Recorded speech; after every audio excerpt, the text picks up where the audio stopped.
ये वो कौम है जो अपनी मेहनत से है। देखिए ये इसमें कोई पंडा पुजारी नहीं है जो भीख से खाता होगा, ये सब मेहनत करने वाले लोग हैं। इनकी शक्लों से देखिए कितनी मेहनत करते होंगे। धर्म से क्या दिक्कत है आपको? आप मुझे हिंदी धर्म कर रही हैं, देखिए मुझे पंडितों को भी टारगेट कर रही है। पोंगा पंडित तो वो है जो तो इस वक्त हमारे साथ डॉक्टर हीरा मीणा जी हैं। जैसे हिंदू मुस्लिम सिख ईसाई जैन बौद्ध सबके पास अपना जनगणना कॉलम है, लेकिन हमारे पास कोई जनगणना कॉलम नहीं है। आप लोगों ने अभी तक फॉर्म भरे हैं स्कूल में, कॉलेज में या सर्विस का फॉर्म, तो फॉर्म भरने के साथ आपकी पूरी आइडेंटिटी उसमें ली जाती है और उसके साथ आपका रिलीजन पूछा जाता है। तो आपने कभी आदिवासी कॉलम देखा उसमें?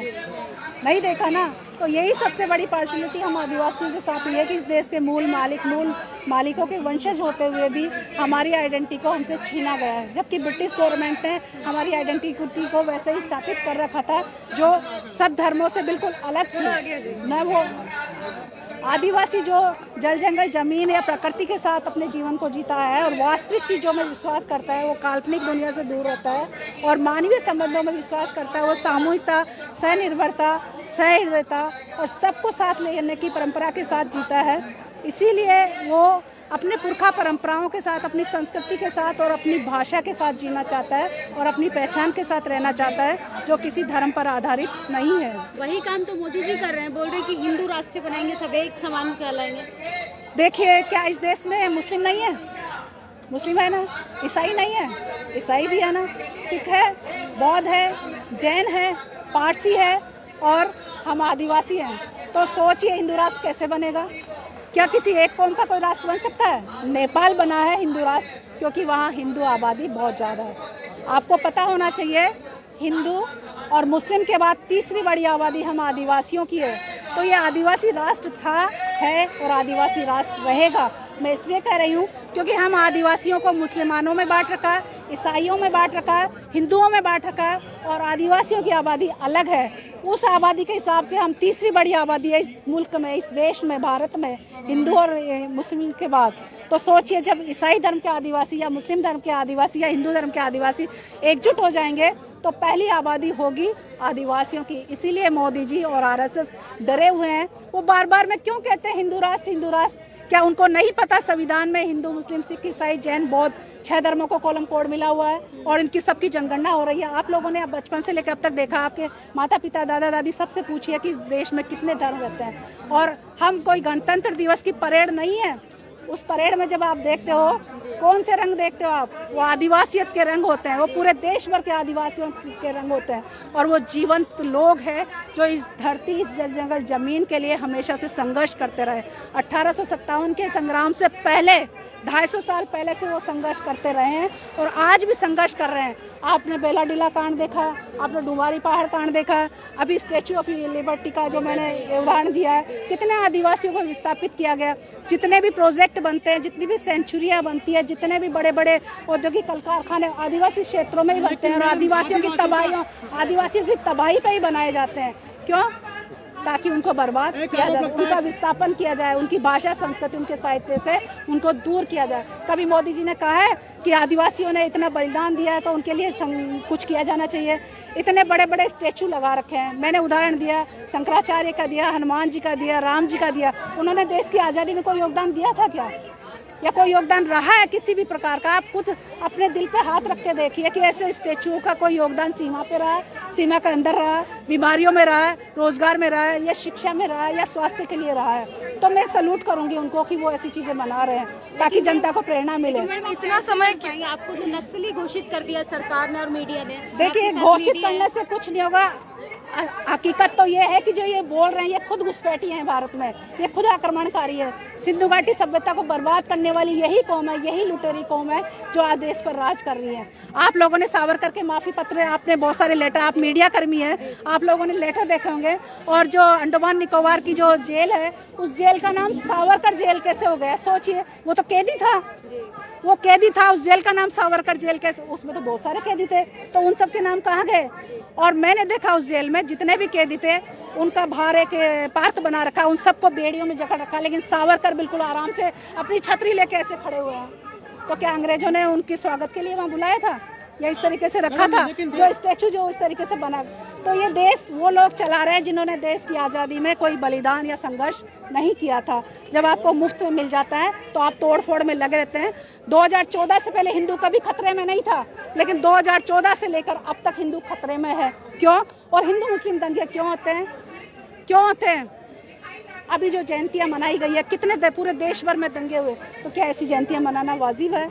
गाय के नाम पे, गोबर के नाम पे, भावनाओं के नाम पे कितने लोगों को सरेआम मारा गया। 2014 से पहले कभी कोई कांड देखा आप लोगों ने ऐसा? आप तो मीडिया कर्मी हैं, आप तो रूबरू हैं, आप तो जाके वहाँ रिपोर्टिंग करते हैं एट ए स्पॉट पे, तो आप लोगों से बेहतर कौन जा सकता है? जितने अपराध हो रहे हैं आप लोगों ने देखा। कोरोना के बाद 2 साल पहले दिल्ली में दंगे हुए थे, उज्ज्वला गैस सिलेंडर लगा लगा के दिल्ली को उड़ाया गया था। तब ये मोदी जी कहाँ चले गए थे? ये प्रशासन कहाँ चला गया था? सोचिए, इतने बड़े बड़े नाराजगी मेरी किसी से नहीं है। मेरे पुरखों ने जो बलिदान, जो संघर्ष किए हैं, और आज जो कौम जो संघर्ष कर रही है, ये वो कौम है जो अपनी मेहनत से खाती है। देखिए, ये इसमें कोई पंडा पुजारी नहीं है जो भीख से खाता होगा। ये सब मेहनत करने वाले लोग हैं। इनकी शक्लों से देखिए कितनी मेहनत करते होंगे। धर्म से क्या दिक्कत है आपको? मुझे हिंदी धर्म कर रही हैं, देखिए, मुझे पंडितों को भी टारगेट कर रही हैं। तो मंदिरों में कितनी देवदासियाँ रखी जाती है, कितने कांड देखे हैं। और आज भी जो साधु संत है वो कितने कांड, आप मीडिया वाले हैं, आप लोगों को तो अच्छे। राम रहीम तो बड़ा संस्कारी है ना, आसाराम भी संस्कारी था, वो भी राम के भजन गाता है, आपको संस्कार देता है। लेकिन वो कितने लोगों का जीवन बर्बाद किया, और बर्बाद करके उन लोगों को मार काट के कैसे गायब कर देते हैं वो लोग। आज जेलों में क्यों है? राम रहीम कैसे छूट गया? क्यों जेल में गया था? ये संस्कारी लोग ही तो हैं जो पूरे समाज को अफीम चटाकर खुद उनको शोषण कर रहे हैं, और ये राजनेता उनको पाल कर रखते हैं ताकि उनका वोट बैंक तैयार रहे हमेशा। एक आखिरी बात, हमारे दर्शकों को क्या कहना चाहिए? मैं यही कहना चाहूँगी, आप चाहे किसी भी धर्म, किसी भी जाति, किसी भी कौम के हों, ये राष्ट्र हम सबका है, और सभी धर्मों को समान जो मौलिक अधिकार मिले हुए हैं, जो समान स्वतंत्रता मिली है, वो संविधान ने सबको दी है। और ये देश धर्मनिरपेक्ष राष्ट्र है, कोई हिंदू राष्ट्र नहीं है, किसी की बपोती नहीं है। इसमें सब धर्मों के नागरिक निवास करते हैं, और ये सभी का देश है, और इसमें सभी रहते हैं। तो सभी को मान सम्मान के साथ उनकी पहचान को स्थापित हमेशा के लिए करना चाहिए। और मोदी जी से, और अमित शाह जी से, और भागवत जी से, और योगी जी से मैं गुजारिश करना चाहूँगी कि हम आदिवासी हैं, आदिवासी ही रहेंगे, और हमारी मूल पहचान के साथ कोई खिलवाड़ मत कीजिए, और हमारी पहचान को स्थापित कीजिए, और हमें भी जनगणना कॉलम कोड दीजिए जैसे और धर्मों और जातियों को दे रखा है। हिंदू जाग गए हैं, लेकिन आदिवासी क्यों नहीं जागे अभी तक? ये जो आप सैलाब देख रहे हो, ये किसका देख रहे हो? और आदिवासी तो शुरू से जागे हुए थे। हिंदू अफीम खा के हमेशा हर त्योहार मनाता है, लेकिन आदिवासी हमेशा जागता रहता है। वो हड्डिया हांडी पीता है, लेकिन हमेशा जागृत रहता है, वो कभी नशे में नहीं रहता। आपने कभी नहीं देखा होगा। इसमें राजनीति हो रही है आज, राम की राजनीति हो रही है केवल। वो राजनीति हो रही है सत्ता पाने के लिए और हिंसा फैलाने के लिए। बाकी राम तो पहले भी थे, उसी राम को पनाह देने वाले ये आदिवासी हैं। जब आपके राम को उनके बाप दादाओं ने घर से निकाल दिया था, तो इन्हीं लोगों ने पनाह दी थी, इन्हीं के जंगलों में जाके वो बसे थे। उसी शबरी ने उनको बेर खिलाकर बचाया था, भूखे राम को बेर खिलाकर बचाया था। सोचे तो दादी कौन हुआ? वो महिला जो जंगल से बेर इकट्ठे करके, आपको पता बेर कैसे तोड़े जाते हैं, कैसे इकट्ठे? एक बेर नहीं तोड़ सकते आप उस झाड़ से, लेकिन उस महिला ने बेर चक के उसको खिलाए हैं। आप सोचिए, आज आधुनिक युग में रह रहे हैं, आप बड़े हैं या आपके छोटे भाई हैं, तो सोचिए आप अपने भाइयों के कंधों पे बैठ के चलेंगे क्या? तो वो राम कैसे चले थे? वो क्या विकलांग थे? सोचिए, उस कहानी को सोचिए। आपकी माँ, बहन, बेटी है, वो प्रेग्नेंट हो जाए, उसके पति के द्वारा वो घर से निकाल दी जाए, अग्नि परीक्षा ली जाए, और उसको मतलब कोई खोज खबर न लेकर जंगल में छोड़ दिया जाए, तो फिर भी आप उसी को इस तरीके से माने? भगवान कौन से हैं?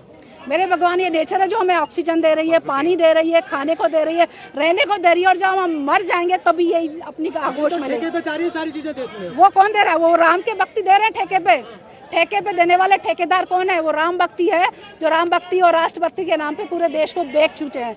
बैंक बेच चुके, रेलवे बेच चुके, सारे शिक्षण संस्थान बेच चुके, और अब तो आधुनिक शिक्षा नीति जो ला रहे हैं उसमें ये शिक्षा नीति भी बिक गई है। 60% प्राइवेट जाएगी और 40% ये मीडिया के थ्रू होगी। तो सोचिए कितने लोग ले पाएंगे उस एजुकेशन को? सरकार बहुत बेवकूफ और भोंडी और विकलांग और दिव्यांग सरकार है। ये कहती कुछ और है, करती कुछ और है।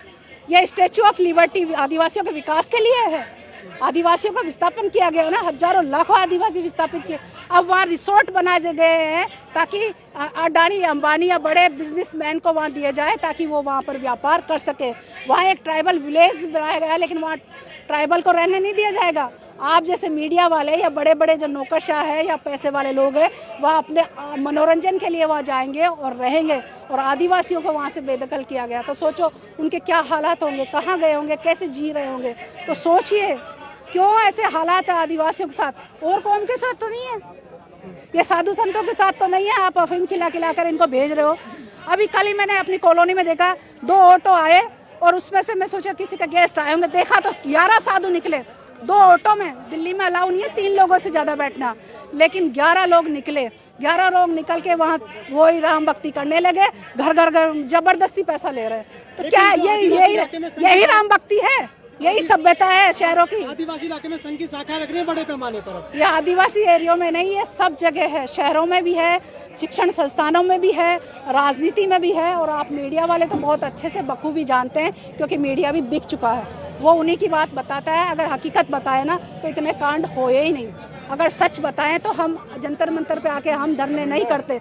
आज जो हम कॉलम कोड की बात कर रहे हैं वो आप लोगों को करनी चाहिए कि हमें मिला हुआ हर फॉर्म भरने के लिए तो सबको मिलना चाहिए।